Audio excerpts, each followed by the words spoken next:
Hello everyone, welcome back to this channel. So last video में हमने respiratory system का सारा स्ट्रक्चर पढ़ा था। Now in this video we will do the mechanism of breathing and इसके बाद हम रेस्पिरेटरी वॉल्यूम्स या लंग वॉल्यूम्स और कैपेसिटीज पढ़ेंगे। सबसे पहले ब्रीथिंग का मैकेनिज्म पढ़ते हैं। तो यहाँ आ जाओ। देखो, पहली बात है ब्रीथिंग। ओके, ब्रीथिंग के दो कंपोनेंट थे। पहला inhalation and then do we have the exhalation. Now this inhalation and exhalation जो हम इनहेल कर रहे हैं, एक्सहेल कर रहे हैं हवा, ये जो है नर्वस कंट्रोल के अंदर होता है। तो हमारे ब्रेन के मेड्यूला में रेस्पिरेटरी सेंटर्स होते हैं। ऐसे ब्रेन का मेड्यूला कुछ इस तरह से होता है। तो दिस इज द मेड्यूला। तो मेड्यूला में कुछ रेस्पिरेटरी सेंटर्स होते हैं जिनके बारे में हम न्यूरल रेगुलेशन ऑफ रेस्पिरेशन, जो लास्ट टॉपिक है इसका, बिफोर दैट डिसऑर्डर्स, हम वहाँ पे जो है ये पढ़ेंगे पूरा कि कैसे न्यूरल रेगुलेशन होता है रेस्पिरेशन का।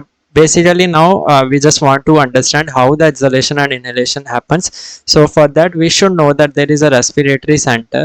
There is a respiratory center in the medulla that controls the respiration and inhalation and exhalation. तो देखो, सबसे पहले है कि किसी भी इनहेलेशन और एक्सहेलेशन में बेसिकली हो क्या रहा है, हवा जो है वो एटमॉस्फेयर से लंग्स में जा रही है, लंग्स से वापस एटमॉस्फेयर में जा रही है। तो किसी भी एक पार्ट से दूसरे पार्ट में हवा को जाने के लिए एयर ऑलवेज मूव्स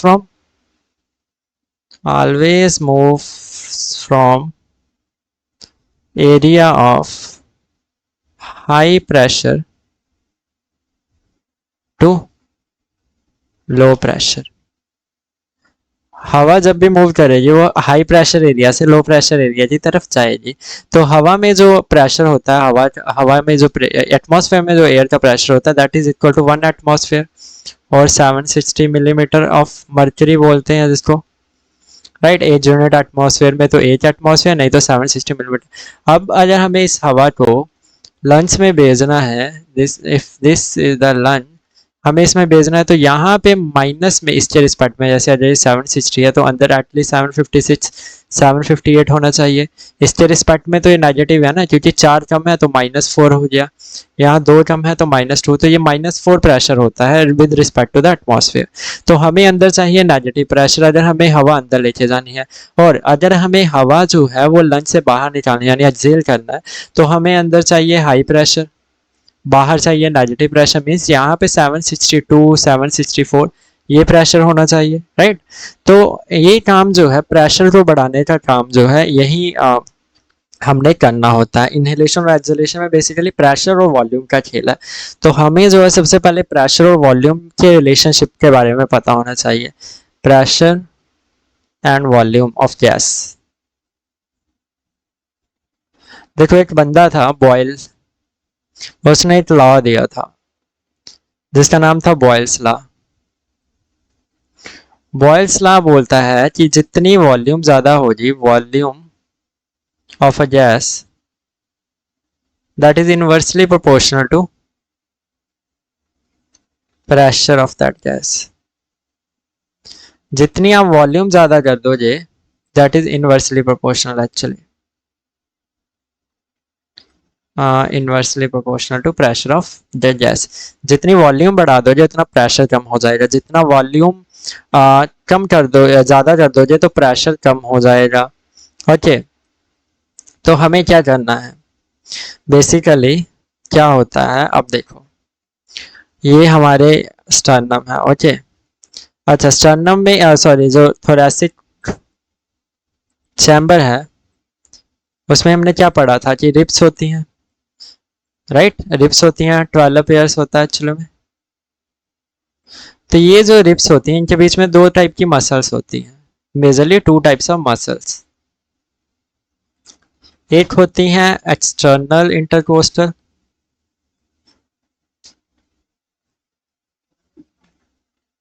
एक होती हैं इंटरनल इंटरकोस्टल।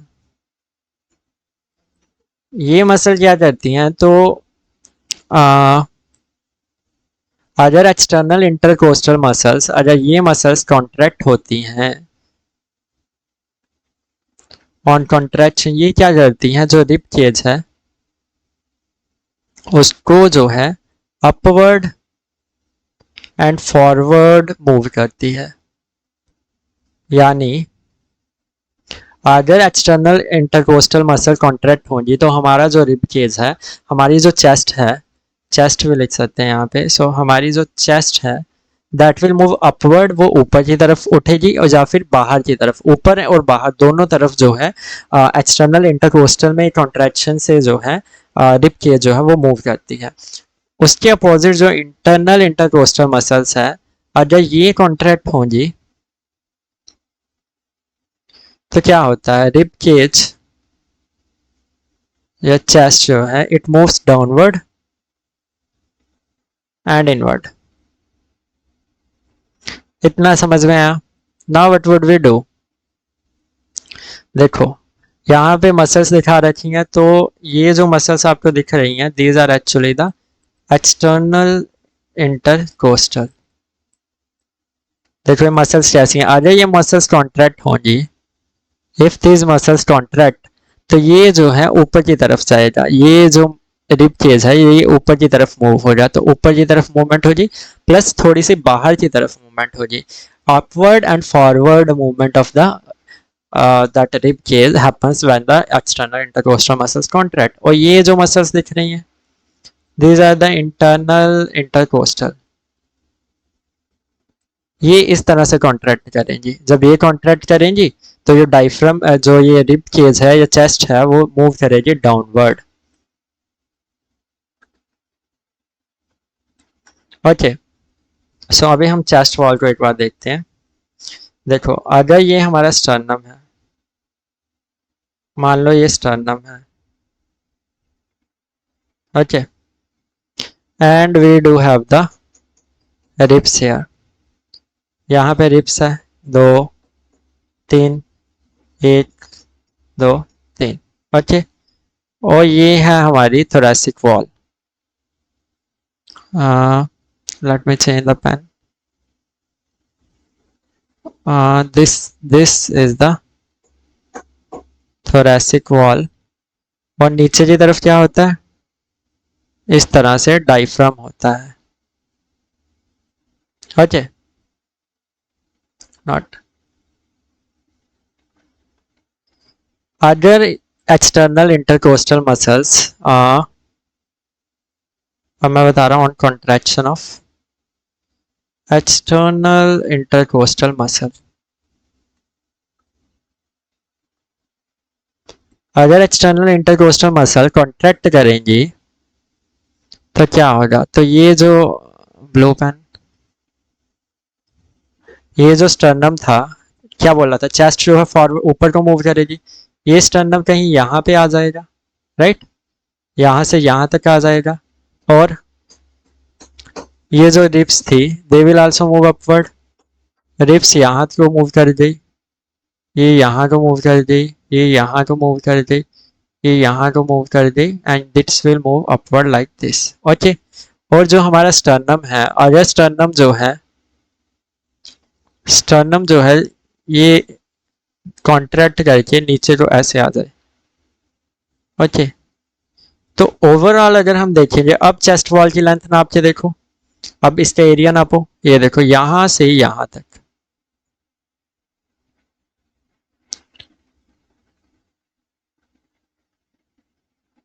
पहले कितना एरिया था, पहले ये एरिया था ये अंदर का, लेकिन नाउ वॉल्यूम कह लो, पहले इतनी वॉल्यूम थी थोरेसिक चैम्बर की, लेकिन जब ये रिब्स जो हैं दे अपवर्ड मूवमेंट हुई इनकी, और स्टर्नम भी ऊपर को मूव हुआ, एंड जो डायफ्राम है इट मूव्स डाउनवर्ड।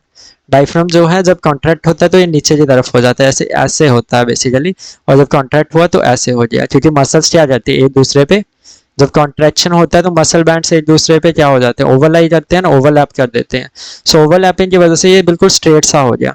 तो इस सब एक्टिविटीज की वजह से जो थोरेसिक चैम्बर था वो पहले इतना कम था, लेकिन अब थोरेसिक चैम्बर जो है बहुत ज्यादा बढ़ गया, तो इससे क्या हुआ, इंक्रीज इन वॉल्यूम। अगर वॉल्यूम बढ़ती है तो बॉयल्स लॉ क्या बोलता है? बॉयल्स लॉ बोलता है कि डिक्रीज होगा प्रेशर में,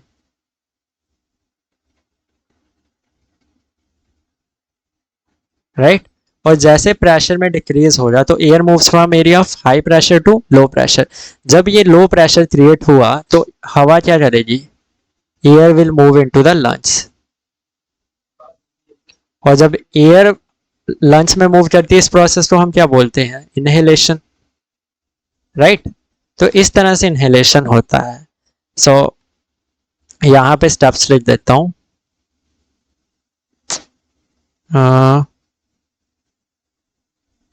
नो एरिया, देखो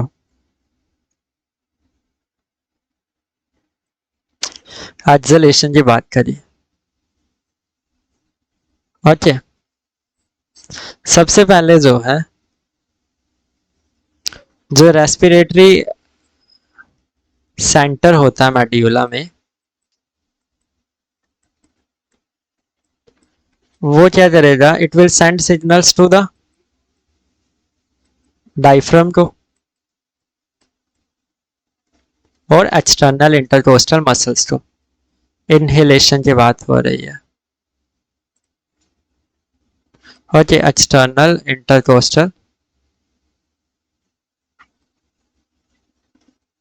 इससे क्या होगा? अब जब रेस्पिरेटरी सिस्टम ने सेंड किए सिग्नल डायफ्राम को, तो diaphragm both of this contract, ये दोनों कॉन्ट्रैक्ट करेंगे। तो कॉन्ट्रैक्ट करने से क्या होगा?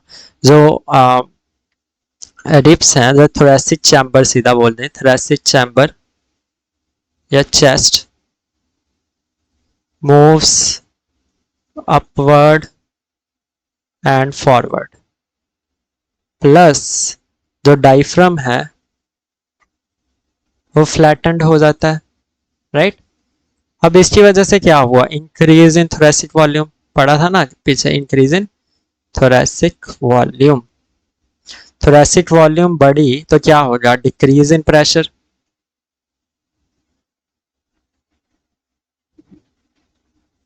प्रेशर डिक्रीज हुआ तो क्या होगा? प्रेशर डिक्रीज हुआ तो air moves from area of high pressure to low pressure, तो लो प्रेशर एरिया की वजह से एयर जो है moves into the lungs,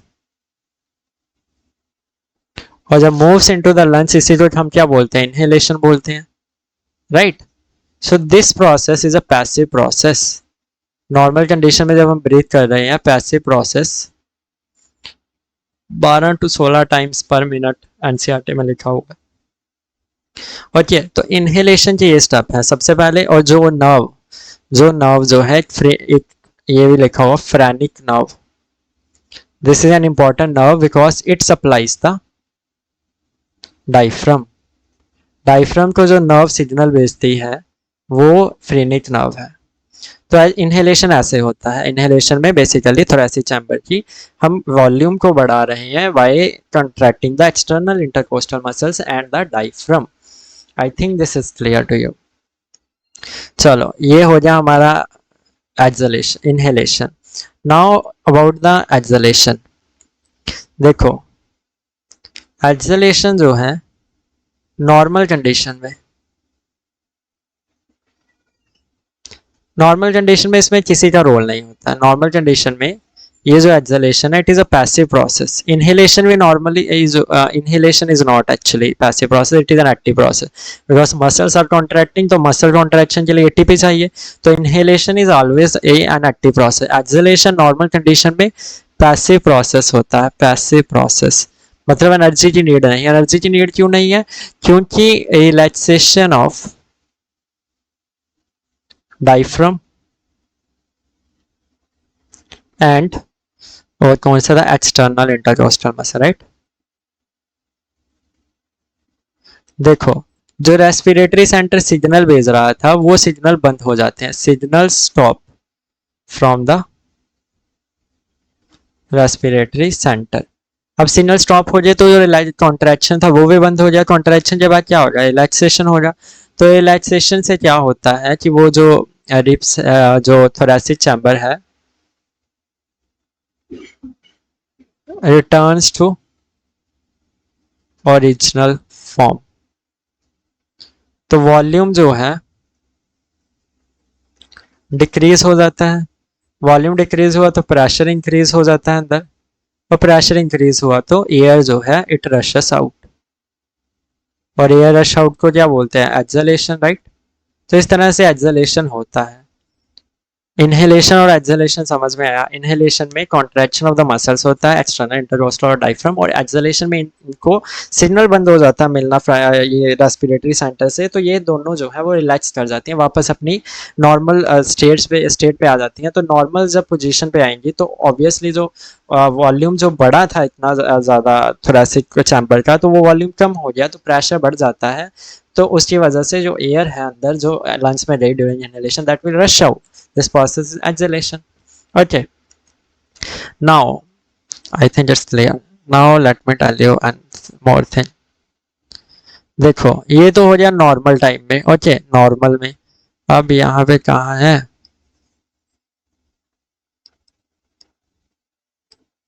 okay, now during forceful acceleration. अच्छा, पहले एक्सलेशन, हाँ एक्सलेशन ही ठीक है। अगर हमें फोर्सफुली एक्सेल करना है, हवा को बाहर निकालना फोर्सफुली, तब तो मसल्स जो हैं, देखो जितनी एयर हम नॉर्मली ब्रीथ आउट करते हैं वो तो पैसिव प्रोसेस से हो जाती, लेकिन अगर हम जोर जोर से सांस लें और जोर जोर से सांस छोड़ें तो उसके लिए वो रिलैक्सेशन थोड़ी हो रहा है, एक्सटर्न ज़्यादा जो है मसल को हमें और मसल्स को कॉन्ट्रैक्ट करना पड़ता है, ताकि हम जो है जो हवा है उसको ज़्यादा लंग से बाहर निकाल सके। तो फोर्सफुल एक्सलेशन जो है it is an active process, active process होता है। और इसमें जो है मसल्स जो है internal intercostal muscles, internal intercostal muscles plus जो हमारा एब्डोमिनल मसल्स होते हैं,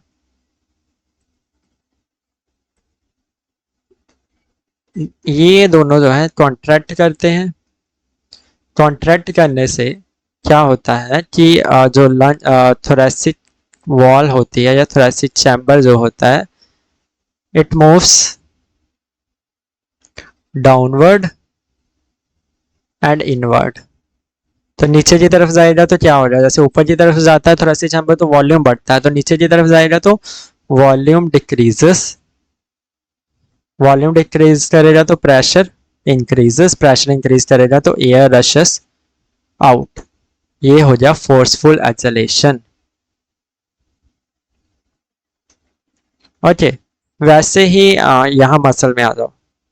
जैसे फोर्सफुल एक्सलेशन जो है it is an active process, वैसे ही फोर्सफुल अगर इनहेलेशन करेंगे, फोर्सफुल इनहेलेशन, तो फोर्सफुल इनहेलेशन में भी भैया जो अपने मसल्स हैं उनको वैसे तो इनहेलेशन है ही एक्टिव प्रोसेस, लेकिन फोर्सफुल इनहेलेशन में not only external intercostal muscle and diaphragm are involve, some other pair of muscles are also involve.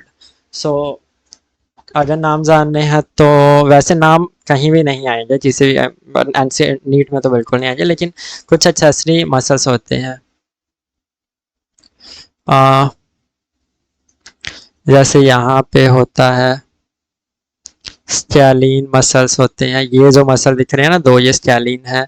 Then यहाँ पे एक मसल का बैंड होता है, यहाँ पे ऐसे ऐसे, उसको बोलते हैं पेक्टोरलिस माइनोरिस, नाम रहने ही दो, छोड़ दो नाम। ओके, तो इतना हो गया एक्सलेशन और इनहेलेशन के बारे में। देखो अब हवा जैसे एंटर कर रही है, पहले तो डायफ्राम कॉन्ट्रैक्ट हुआ तो नीचे को आ रहा है, और रिब्स जो है वो ऊपर की तरफ रेज हो रही है, ऊपर की तरफ अपवर्ड एंड फॉरवर्ड या आउटवर्ड जिसको बोलते हैं, मूव करेंगी। तो थोरेसिक चैम्बर कितना बढ़ गया, ये देखो इस थोरेसिक चैम्बर को कंपेयर करो इसको, वॉल्यूम जो है इंक्रीज हुई तो प्रेशर जो है डिक्रीज हुआ और एयर जो है अंदर आई, राइट। कौन सा, volume inversely proportional to pressure, ये याद रखना है, बॉयल्स लॉ। और यहाँ पे क्या हो रहा है, relaxation of the return to original position, diaphragm relax हुआ, एक्सटर्नल इंटरकोस्टल मसल्स रिलैक्स हुई, तो वॉल्यूम जो है वो क्योंकि वॉल्यूम पहले बढ़ गया था तो वहां से उसके रिलेटिवली वॉल्यूम कम हो जाता है या नॉर्मल में आ जाता है, तो एयर जो है वो बाहर को चले जाती है। I think inhalation is complete, is clear to you.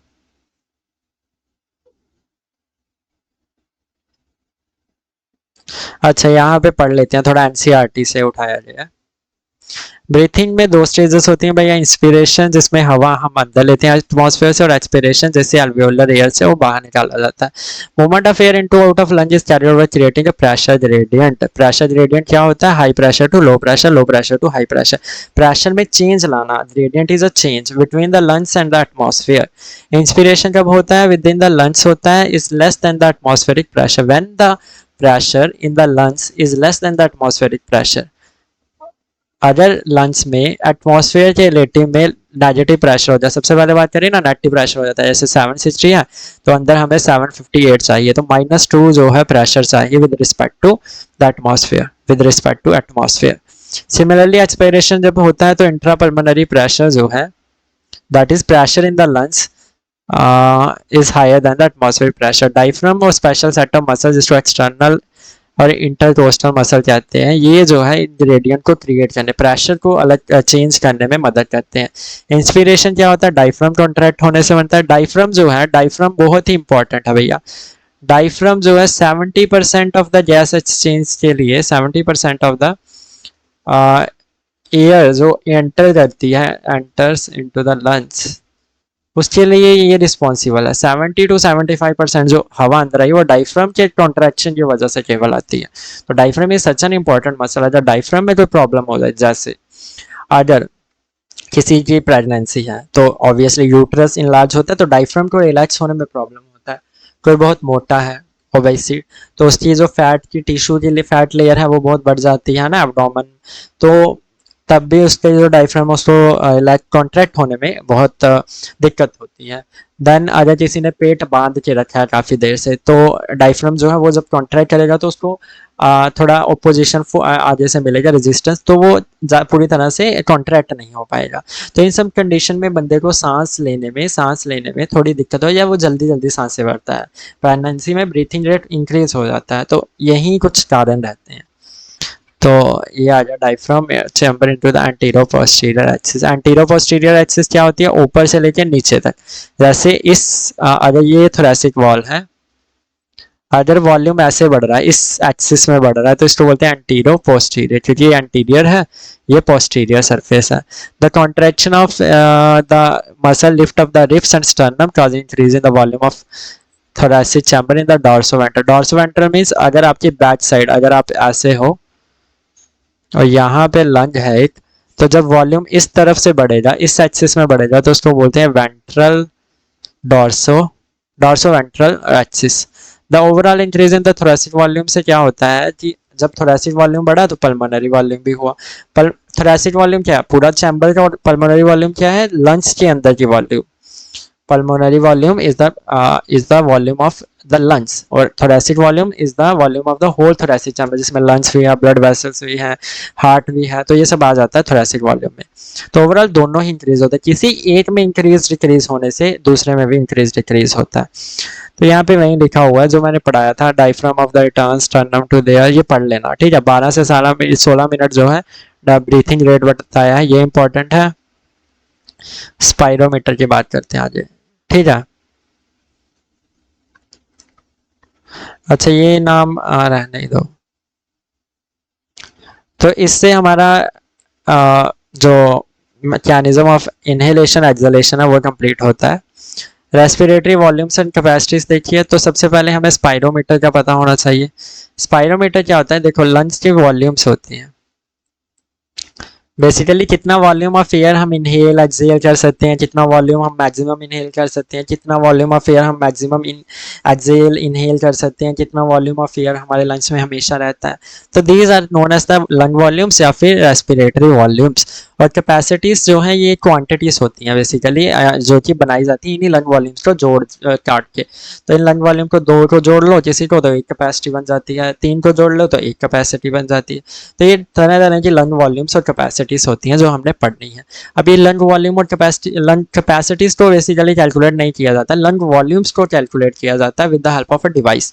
एक डिवाइस होता है जिससे जो है हम लंग वॉल्यूम को मीजर करते हैं। इस डिवाइस को बोलते हैं spirometer. Spirometer, this is a device और इंस्ट्रूमेंट, और इस इंस्ट्रूमेंट से हमें एक रीडिंग मिलती है, ऐसे ऐसे ऐसे ऐसे ऐसे रीडिंग मिलती है। इस रीडिंग को बोलते हैं हम स्पाइरोग्राम। स्पाइरोग्राम क्या, वही रिकॉर्ड जो हमें मिला वो स्पाइरोग्राम होता है। ये स्पाइरोग्राम दिखता जैसे है, चलो ये इस तरह दिखता है। देखो सबसे पहले हम नॉर्मली ब्रीथ करें, वैसे इसको राइट टू लेफ्ट पढ़ा जाता है लेकिन हम फिलहाल यहीं से पढ़ रहे हैं। पहले ये यहाँ से यहाँ जा रहा है, ये क्या है, देखो अपवर्ड डिफ्लेक्शन जितनी भी है, अपवर्ड डिफ्लेक्शन, अपवर्ड डिफ्लेक्शन समझ रहे हो, जैसे ये ऊपर को जा रहा है तो इतना इतना होता है अपवर्ड डिफ्लेक्शन, और जो बाद में ये नीचे आएगा तो इसको बोलते हैं inward deflection, downward deflection.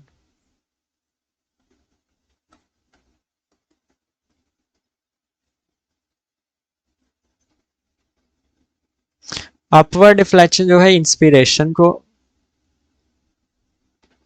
Denote कर रहा है, और डाउनवर्ड जो है एक्सेलेरेशन, एक्सपायरेशन। ओके, देखो इसका मतलब क्या है, अगर ये ग्राफ है तो यहाँ से यहाँ तक जो यहाँ वॉल्यूम लिखी होती है, जैसे ये 0 से 500 ml है तो यहाँ पे वॉल्यूम लिखा होता है, या फिर 100 से 500 लगा लो, तो यहाँ से यहाँ तक का मतलब है कि इतना वॉल्यूम, जैसे यहाँ 400 मिलीलीटर आ गया बेसिकली, तो 400 मिलीलीटर हमने इनहेल करी है। अब यहाँ से नीचे को आता है तो ये एक्सेलेरेशन शो कर रहा है, तो मतलब 400 ml ही हमने क्या करी है, 400 ml ही हमने एक्सेल करी है। तो ये इसका मतलब है कि अपवर्ड डिफ्लेक्शन इंस्पिरेशन, और ये है कैसे हमें इसको पढ़ना है। अब देखो ये जो नॉर्मल वेव्स दिख रही हैं आपको, इसको बोलते हैं ये है नॉर्मल ब्रीथिंग रेट। जब हम ना एक्सरसाइज कर रहे हैं ना सोच रहे हैं कुछ, ना ही हम नॉर्मली ब्रीथ कर रहे हैं, तो ये नॉर्मल ब्रीथिंग का पैटर्न है। इसको बोलते हैं टाइडल वॉल्यूम। टाइडल वॉल्यूम क्या है, basically normal volume of air that we breathe and that we exhale in, that we breathe in and breathe out, ये नॉर्मल वॉल्यूम है। इसको 500 ml के आसपास होती है।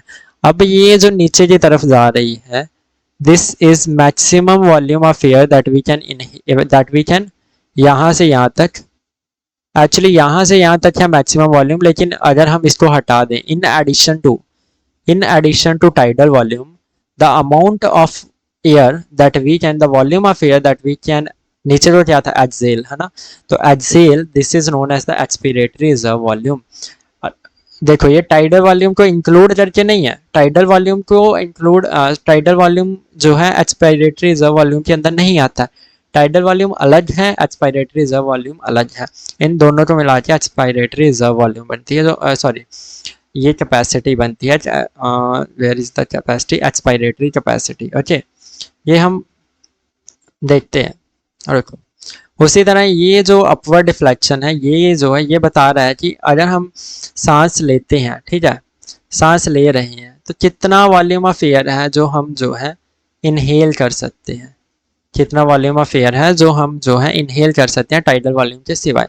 तो इसकी रेंज भी कुछ होगी बस। और ये जो वॉल्यूम दिख रहा है आपको ये नीचे, ये वो वॉल्यूम ऑफ एयर है जो हमेशा ही हमारे लंग्स में रहता है, जो हमेशा ही लंग्स में रहता है, चाहे आप जितना मर्जी एक्सेल कर लो, हमारे लंग्स में हमेशा ही कुछ वॉल्यूम ऑफ एयर रहता ही रहता है। ओके, हाँ यहाँ पढ़ते हैं टाइडल वॉल्यूम। वैसे इनकी डेफिनेशन याद रखो, और ये वॉल्यूम्स आपको याद करनी पड़ेगी कि किसका कितना वॉल्यूम है। जैसे टाइडल वॉल्यूम, टाइडल वॉल्यूम क्या है, जितनी वॉल्यूम ऑफ एयर है जो हमने इंस्पायर करी किसी एक का, या तो इंस्पिरेशन का या और है, एंड नहीं है, वो और है, और का मतलब या तो इंस्पायरेशन या तो एक्सपायरेशन। तो जितना हम नॉर्मल रेस्पिरेशन के दौरान जितनी वॉल्यूम ऑफ एयर हम इंस्पायर करते हैं उसको टाइडल वॉल्यूम बोलते हैं, जितनी वॉल्यूम ऑफ एयर हम एक्सपायर करते हैं उसको हम टाइडल वॉल्यूम बोलते हैं। 500 ml है, ठीक है, तो healthy man can inspire about 6000 to 8000 ml of air per minute. हाँ ये एक टाइम पे है, तो इसको 12 से 16 टाइम मल्टीप्लाई करोगे तो ये आएगा, ठीक है।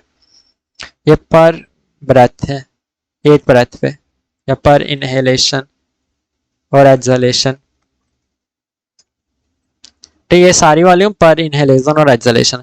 इंस्पिरेटरी रिजर्व वॉल्यूम क्या है, in addition to tidal volume how much air we can inspire, और ये फोर्सफुल हो रहा बेसिकली, तो इसको इसकी वॉल्यूम दी गई है 2.5 लीटर टू 3 लीटर, या 2500 ml टू 3000 ml, ये वॉल्यूम्स याद रखनी है। देन एक्सपायरेटरी रिजर्व वॉल्यूम, इसको तो याद करना 10 11 12 याद रखो, 10, 11, 12। ओके, 10 मतलब ये डबल जीरो लगाने आ जाए बस।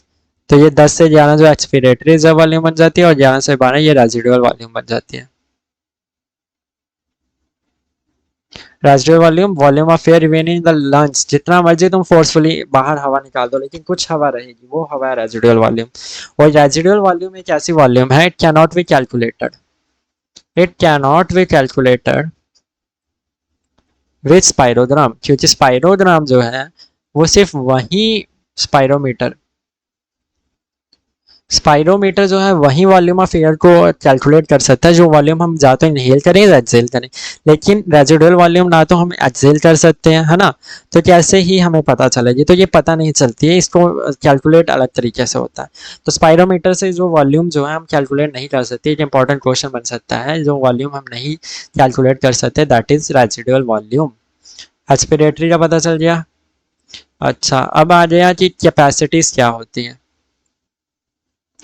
कैपेसिटीज क्या है, अगर हम कुछ रेस्पिरेटरी वॉल्यूम्स ऐड करें तो हमें जो मिलती हैं कैपेसिटीज मिलती हैं, जिनको लंग कैपेसिटीज भी बोलते हैं, पल्मोनरी कैपेसिटीज भी बोलते हैं, रेस्पिरेटरी कैपेसिटीज भी बोलते हैं। सबसे पहले इंस्पिरेटरी कैपेसिटी देखो, जिसमें खाली इंस्पिरेटरी एक्सपायरेटरी खाली लिखा हुआ है, तो इसको याद कैसे करना है, इंस्पिरेटरी कैपेसिटी की डेफिनेशन याद करो, ये डेफिनेशन याद कर लोगे तो सब याद हो जाएगा। ये बोल रहा है total volume of air a person can inspire after normal expiration.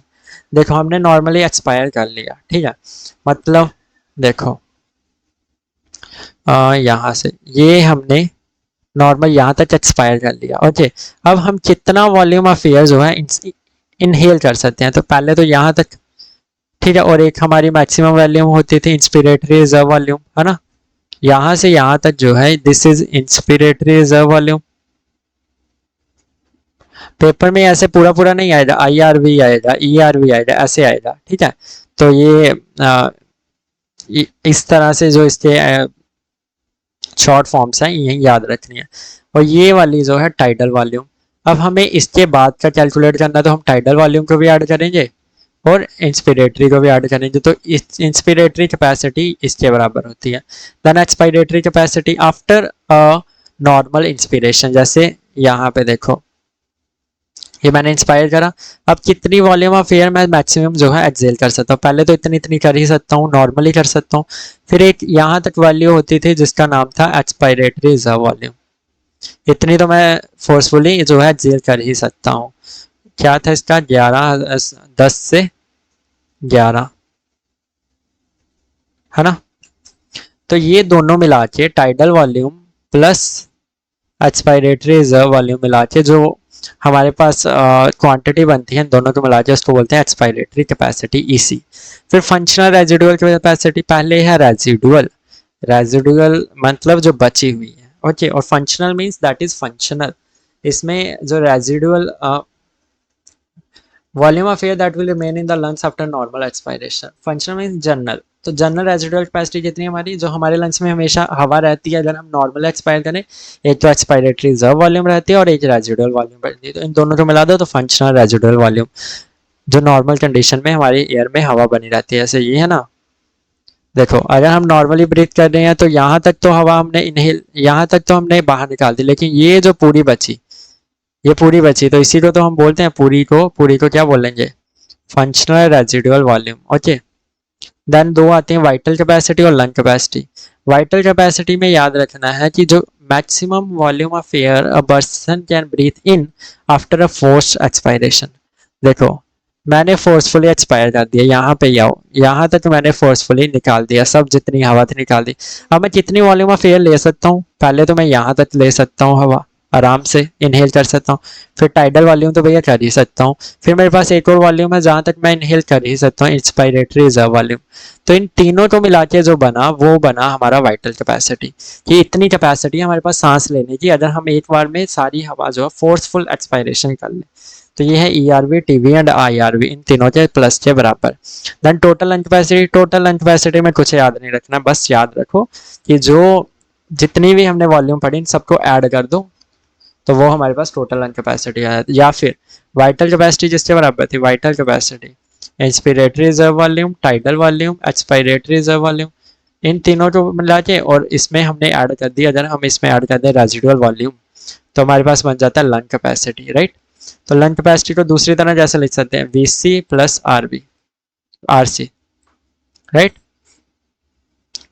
RV residual volume, तो ये भी है VC प्लस RV, ये रिलेशन भी याद रखना है।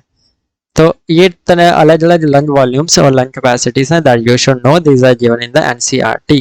So with this I complete today's video here. In the next video we'll start how the partial pressure, what is the partial pressure and how the partial pressure affects the diffusion of gases, and उसके बाद हम जो है transport of various gases पढ़ेंगे। तो आज के लिए इतना ही, थैंक यू, मिलते हैं नेक्स्ट वीडियो में, थैंक यू वेरी मच।